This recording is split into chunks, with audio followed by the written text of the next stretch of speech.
Kami dari kelompok 1 KPA akan mempresentasikan hasil diskusi kami mengenai Assessment of Exchange Rate Exposure dan Management of Transaction Exposure. Berikut ini adalah anggota kelompok kami. Ringkasan kasus Chapter 10. Assessment of Exchange Rate Exposure. Blades Inc. saat ini mengekspor rollerblade ke Thailand dan mengimpor komponen tertentu yang diperlukan untuk memproduksi rollerblade dari negara tersebut. Blades mengimpor komponen karet dan plastik dari berbagai supplier di Thailand dengan biaya sekitar 2.871 Thailand baht per pasang. Meskipun harga pastinya dalam baht tergantung pada harga pasar saat ini. Blades juga telah melakukan bisnis dengan supplier di Jepang di masa lalu. Ben Holt, CFO Blades, sedang mempertimbangkan untuk lebih sering mengimpor komponen dari Jepang. Dia ingin mengambil keuntungan dari korelasi tinggi baru-baru ini antara baht dan yen. Karena Blades memiliki aliran masuk bersih dalam mata uang baht dan aliran keluar dalam mata uang yen, eksposur transaksi bersihnya akan berkurang jika kedua mata uang ini berkorelasi tinggi. Holt juga ingin berekspansi ke luar negeri. Fokusnya adalah meningkatkan penjualan luar negeri Blades.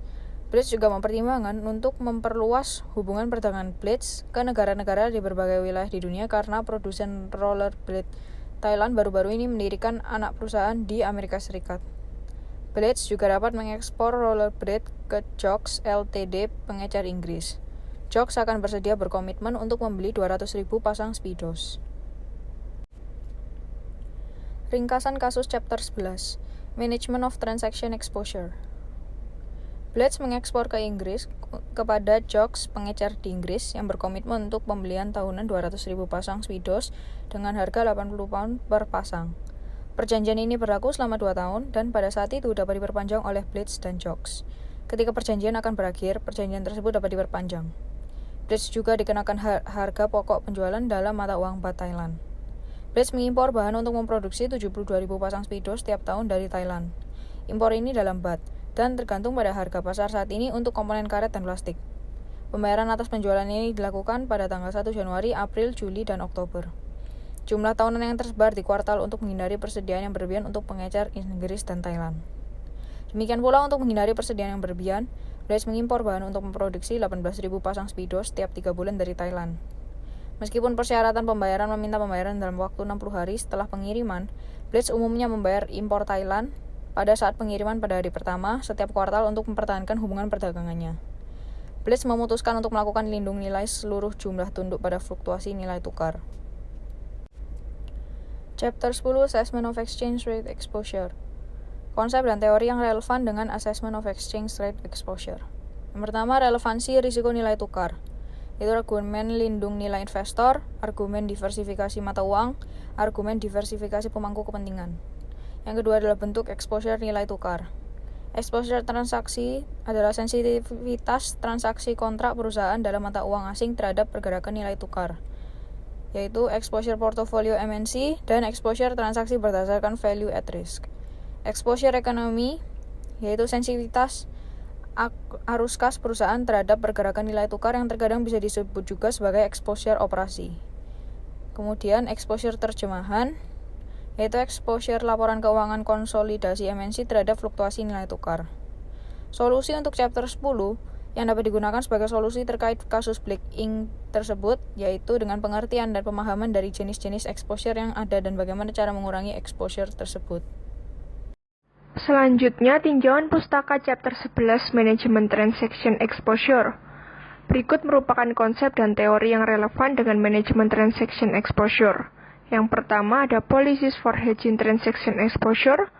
Hedging sebagian besar exposure memungkinkan perusahaan multinasional memperkirakan arus kas masa depan secara lebih akurat atau dalam mata uang asal mereka, sehingga mereka dapat membuat keputusan yang lebih baik mengenai jumlah pembiayaan yang mereka perlukan. Hedging selektif, MNC harus mengidentifikasi tingkat exposure transaksinya. MNC harus mempertimbangkan berbagai teknik untuk melakukan lindung nilai terhadap exposure, sehingga dapat memutuskan teknik lindung nilai mana yang paling optimal dan apakah akan melakukan lindung nilai atas exposure transaksinya. Yang kedua, ada hedging exposure to payables, di mana MNC dapat memutuskan untuk melakukan lindung nilai sebagian atau seluruh transaksi utangnya dengan menggunakan lindung nilai berjangka, lindung nilai maju, lindung nilai pasar uang, lindung nilai opsi mata uang. Yang ketiga ada money market hedge on payables, di mana melibatkan pengambilan posisi pasar uang untuk menutupi posisi utang masa depan. Dan jika perusahaan lebih memilih untuk melakukan lindung nilai atas utang tanpa menggunakan saldo kasnya, maka itu harus dilakukan. Kemudian meminjam dana dalam mata uang lokal, dan kemudian investasi dalam instrumen jangka pendek dalam mata uang asing. Yang keempat ada call option hedge on payables, di mana opsi beli mata uang memberikan hak untuk membeli sejumlah mata uang tertentu pada harga kesepakatan atau harga pelaksanaan tertentu dalam jangka waktu tertentu.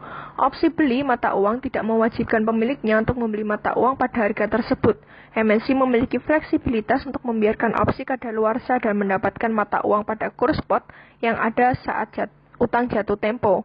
Kemudian ada comparison of technique to hedge payable, di mana biaya lindung nilai forward atau lindung nilai pasar uang dapat ditentukan dengan pasti. Lindung nilai opsi panggilan mata uang memiliki hasil yang berbeda tergantung dengan kurs spot masa depan pada saat utang jatuh tempo. Yang kemudian ada optimal technique for hedging payable, di mana pilih teknik hedging yang optimal dengan cara pertimbangkan apakah futures atau forward lebih disukai. Pertimbangkan keinginan lindung nilai pasar uang versus future atau forward berdasarkan biaya. Menilai kelayakan opsi panggilan mata uang berdasarkan estimasi arus kas keluar. Kemudian pilih lindung nilai yang optimal versus tanpa lindung nilai untuk utang. Bahkan ketika MNC mengetahui berapa utangnya di masa depan, MNC mungkin memutuskan tidak melakukan lindung nilai dalam beberapa kasus. Dan kemudian evaluasi keputusan lindung nilai dengan memperkirakan biaya lindung nilai yang sebenarnya versus biaya jika tidak dilindung nilai. Selanjutnya ada hedging exposure to receivables, di mana forward atau lindung nilai berjangka memungkinkan MNC untuk mengunci nilai tukar di mana ia dapat menjual mata uang tertentu. Lindung nilai pasar uang melibatkan peminjaman mata uang yang akan diterima dan menggunakan piutang untuk melunasi pinjaman. Menempatkan opsi lindung nilai atas piutang memberikan hak untuk menjual sejumlah mata uang tertentu pada harga kesepakatan tertentu pada tanggal kadaluarsa yang ditentukan. Kemudian ada comparison of technique for hedging receivables. Yang pertama, teknik opsional untuk lindung nilai piutang, yaitu mempertimbangkan apakah future atau forward lebih disukai. Pertimbangkan keinginan lindung nilai pasar uang versus future atau forward berdasarkan biayanya. Menilai kelayakan opsi jual mata uang berdasarkan estimasi arus kas keluar. Yang kedua, pilih lindung nilai yang optimal versus tanpa lindung nilai untuk piutang. Dan yang ketiga, evaluasi keputusan lindung nilai dengan memperkirakan biaya real piutang lindung nilai versus biaya piutang jika tidak dilindung nilai. Kemudian ada limitation of hedging. Yang pertama, ada batasan lindung nilai pembayaran tidak pasti, yaitu beberapa transaksi internasional melibatkan jumlah mata uang asing yang tidak pasti yang menyebabkan overhedging. Yang kedua, ada batasan lindung nilai jangka pendek berulang, yaitu lindung nilai jangka pendek yang berkelanjutan atas transaksi berulang mungkin memiliki efektivitas yang terbatas.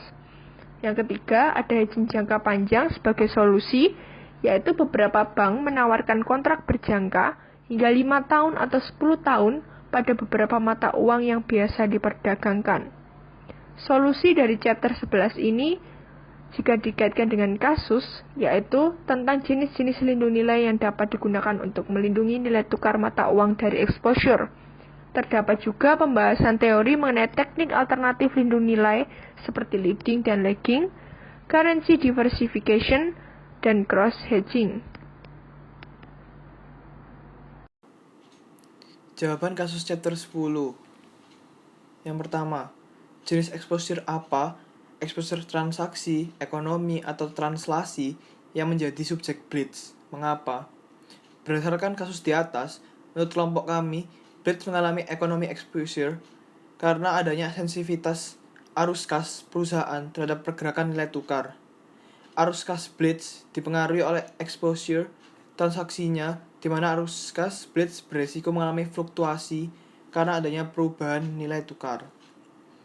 Arus kas Blitz sebagian besar berupa BAT yang harus dikonversikan ke dalam USD.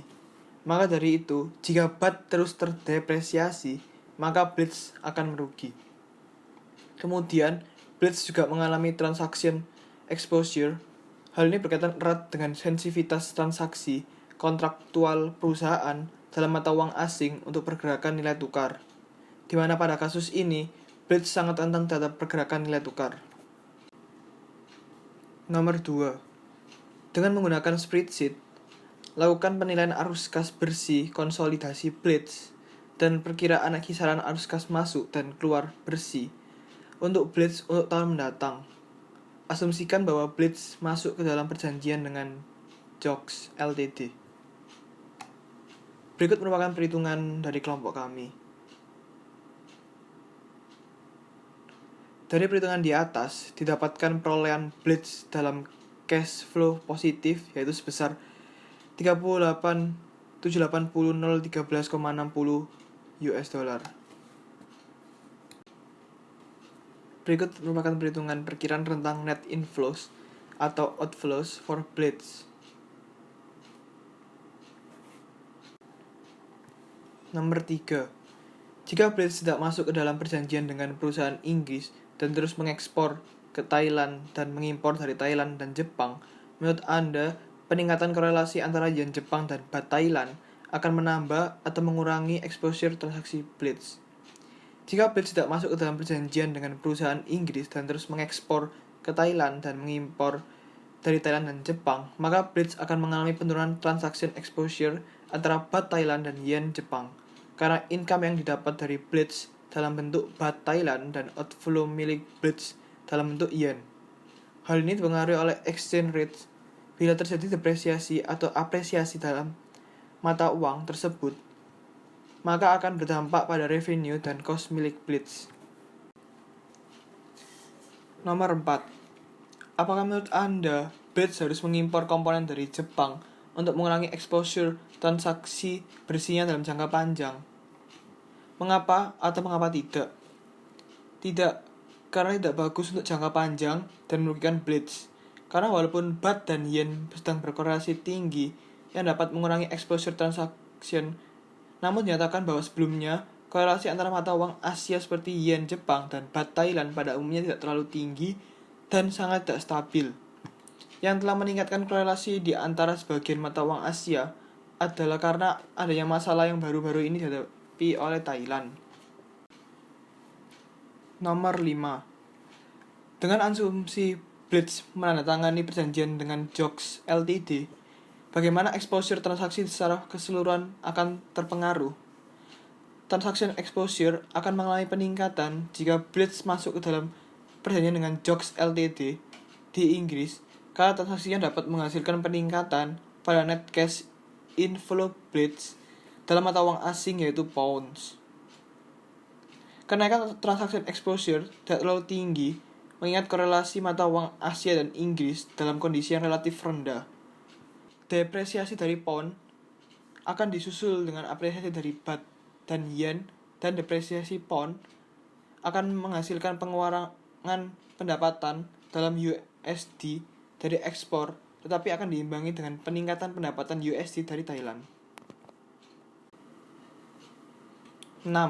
Mengingat bahwa produsen rollerblade Thailand yang berlokasi di Thailand telah mulai menargetkan pasar rollerblade AS, menurut Anda, bagaimana penjualan blades di Amerika Serikat dipengaruhi oleh depresiasi baht Thailand? Bagaimana menurut Anda ekspornya ke Thailand dan impornya dari Thailand dan Jepang dipengaruhi oleh depresiasi?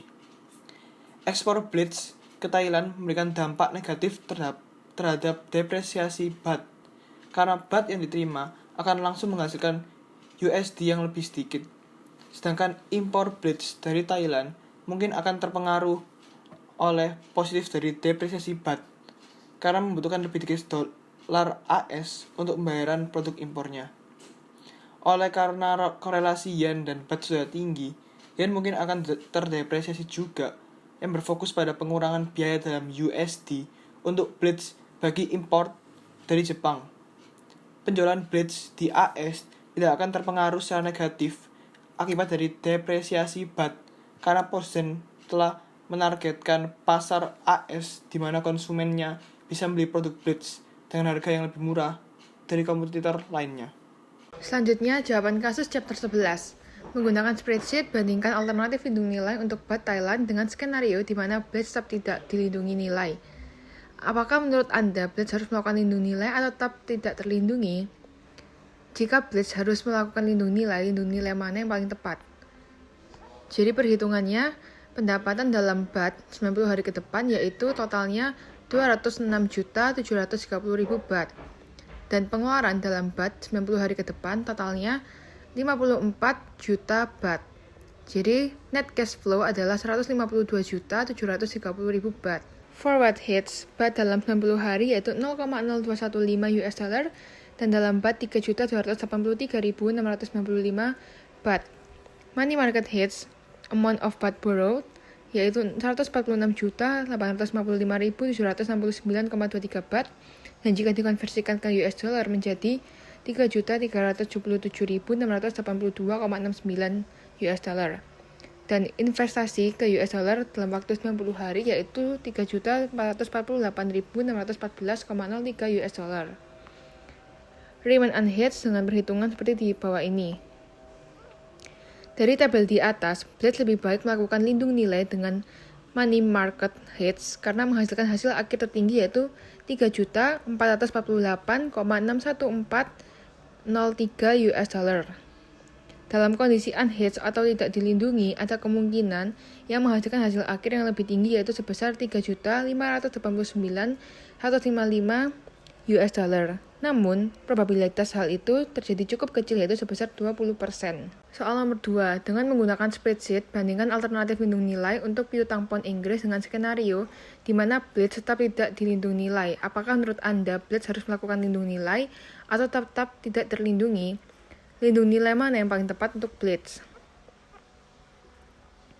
Jadi, pendapatan dalam pound 90 hari ke depan yaitu P sama dengan 80 pound dan Q 50.000 dengan total 4 juta pound. Lalu untuk put option hedge dalam kurung purchase put option, hitungannya seperti pada tabel di bawah ini. Lalu forward hedge, BAT dalam 90 hari yaitu 1,49 US dollar dan dalam pound 5.960.000 pound. Money market hedge amount of pound borrow dalam BAT yaitu 3.921.568,63 BAT dan jika dikonversikan ke US dollar menjadi 5.882.352,94 US dollar. Invest in US dollar for 90 days yaitu menjadi 6.588.2,35 US dollar. Untuk remain unhedged, hitungannya seperti tabel pada bawah ini. Berdasarkan perhitungan yang kami lakukan di atas, Blitz harus melindungi nilai piutang Blitz dalam pound dengan money market hedge karena menghasilkan hasil dalam US dollar tertinggi yaitu sebesar 6.588.235 US dollar. Dalam kondisi unhedged atau tidak dilindungi, ada kemungkinan yang menghasilkan hasil akhir yang lebih tinggi yaitu sebesar 6.080.000 US dollar. Namun, dengan probabilitas yang sangat kecil, yaitu sebesar 5%. Soal nomor 3. Secara umum, apakah menurut Anda lebih mudah bagi Blitz untuk melindungi arus masuk atau arus keluarnya dalam mata uang asing? Mengapa? Menurut kami, Blitz dapat lebih mudah untuk melakukan lindung nilai pada inflow karena outflow pada Blitz bergantung kepada dua hal yang tidak pasti dan fluktuatif, yaitu jumlah utang dalam mata uang asing yang disebabkan oleh fluktuasi harga pasar dan nilai tukar di masa depan. Blitz juga memiliki perjanjian ekspor dengan pelanggan utamanya yaitu entertainment products yang ada di Thailand. Arus masuk dolar yang tidak pasti yang menyebabkan perubahan nilai tukar. Jadi lebih mudah bagi Blitz untuk melakukan hedging inflow dalam denominasi mata uang asing. Soal nomor 4, apakah salah satu lindung nilai yang Anda bandingkan dalam pertanyaan nomor 2 untuk pound Inggris yang akan diterima dalam 90 hari memerlukan Blitz untuk melakukan overhedge? Mengingat pengaturan ekspor Blitz, menurut Anda, apakah itu tunduk pada lindung nilai dengan lindung nilai pasar uang? Menurut kami, dalam kasus ini tidak ada lindung nilai yang mengharuskan Blitz untuk melakukan overhedge. Biasanya, lindung nilai opsi jual akan memerlukan Blitz untuk melakukan lindung nilai karena buy and hold ingin melindungi seluruh exposure dan ada 31.250 pound dalam opsi jual dan beli. Dalam kasus ini, bagaimanapun, Blitz akan menerima 4 juta pound dalam 60 hari dan perlu membeli 128 put option untuk menutupi exposure ini secara tepat. Mengingat pengaturan ekspor Blitz itu tidak tunduk pada overhedging menggunakan lindung nilai pasar uang. Bagi pengecer dari Inggris dan Thailand telah mengadakan perjanjian dengan Blitz di mana harga ditetapkan. Akibatnya, kecil kemungkinannya jumlah sebenarnya yang diterima di masa depan akan berbeda dari jumlah yang diharapkan. Soal nomor 5. Bisakah Blitz mengubah waktu impor Thailand untuk mengurangi exposure transaksinya? Apa trade-off dari modifikasi semacam itu?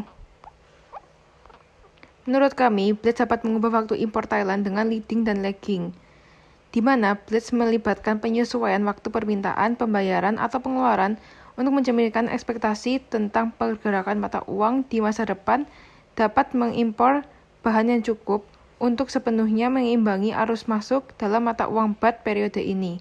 Karena Blitz akan menghasilkan pendapatan dalam mata uang baht sebesar 45.000 dikali 4.594 sama dengan 206.730.000 baht. Pada kuartal ini, Blitz dapat mengimpor bahan yang cukup untuk memproduksi 68.910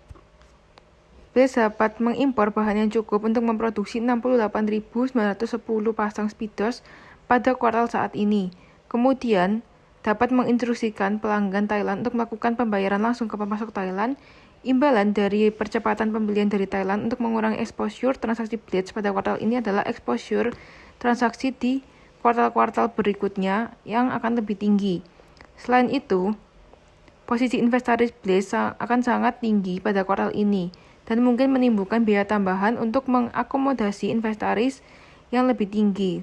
Trade-off dari modifikasi ini yaitu exposure transaksi Blitz pada kuartal selanjutnya akan lebih tinggi.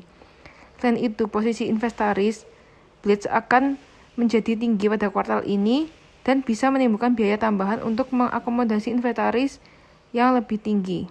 Soal nomor 6. Bisakah Blitz memodifikasi praktik pembayarannya untuk impor Thailand untuk mengurangi exposure transaksinya? Apa trade-off dari memodifikasi semacam itu? Menurut kami, Blitz bisa mengubah praktik pembayarannya untuk mengurangi exposure transaksinya di Thailand, di mana Blitz membayar pemasok di Thailand 60 hari lebih awal daripada kompetitornya. Dan jika baht Thailand terdepresiasi selama 60 hari, maka pembayaran yang terlambat akan menghasilkan biaya US dollar yang lebih rendah untuk Blitz. Hal ini menyebabkan Blitz tidak dapat menggunakan biaya dalam baht untuk mengimbangi pendapatan dalam baht, di mana baht yang akan diterima akan berbeda waktunya dengan baht yang dibutuhkan, dan akibatnya Blitz harus lebih sering melindungi exposure transaksinya. Soal nomor 7. Berdasarkan perjanjian ekspor Blitz, apakah ada teknik lindung nilai jangka panjang yang dapat dimanfaatkan Blitz? Untuk pertanyaan ini saja, asumsikan bahwa Blitz menanggung semua biayanya di Amerika Serikat. Blitz bisa memanfaatkan teknik lindung nilai jangka panjang dengan menggunakan forward contracts, karena teknik ini sangat tepat untuk perusahaan yang dapat memperkirakan secara akurat hutang atau piutang perusahaan dalam mata uang asing mereka yang akan terjadi di masa mendatang. Dalam kasus ini, Blitz memiliki pengaturan ekspor harga tetap dengan pelanggan di Thailand dan Inggris untuk periode waktu 2 tahun ke depan, sehingga diketahui waktu aliran mata uang asing yang dapat dihasilkan. Teknik lindung jangka panjang Blitz dapat dilaksanakan dengan memasuki kontrak berjangka panjang untuk mata uang baht Thailand dan pound Inggris, dan menukar mata uang dengan perusahaan lain di masa yang akan datang, serta menyetujui pinjaman paralel atau parallel loan yang melibatkan pertukaran mata uang antara dua pihak dengan perjanjian untuk menukar kembali mata uang dengan nilai tukar tertentu di masa mendatang. Teknik lindung nilai jangka panjang ini mewakili 2 swap mata uang, satu swap pada awal berdirinya kontrak peminjaman atau kontrak pinjaman, dan swap lain pada tanggal masa depan yang ditentukan. Konklusi atau kesimpulan dari studi kasus chapter 10 dan 11, yaitu Blitz mengalami ekonomi exposure karena adanya sensitivitas arus kas perusahaan terhadap pergerakan nilai tukar.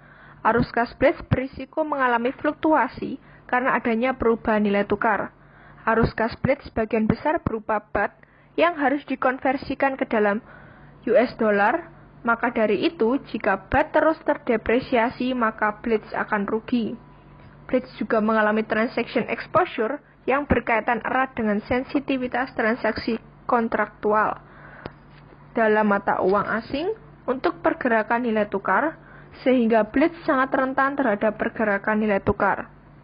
Blitz lebih mudah untuk melakukan lindung nilai pada inflow karena outflow pada Blitz bergantung kepada dua hal yang tidak pasti dan fluktuatif, yaitu jumlah utang dalam mata uang asing yang disebabkan oleh fluktuasi harga pasar dan nilai tukar di masa depan.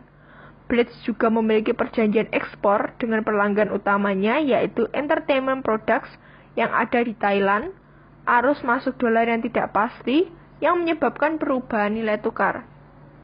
Rekomendasi dari kelompok kami yaitu transaction exposure tidak akan dapat dihindari oleh perusahaan global seperti Blitz, sehingga ada baiknya jika Blitz melakukan lindung nilai dengan opsi, forward contracts, dan lain-lain.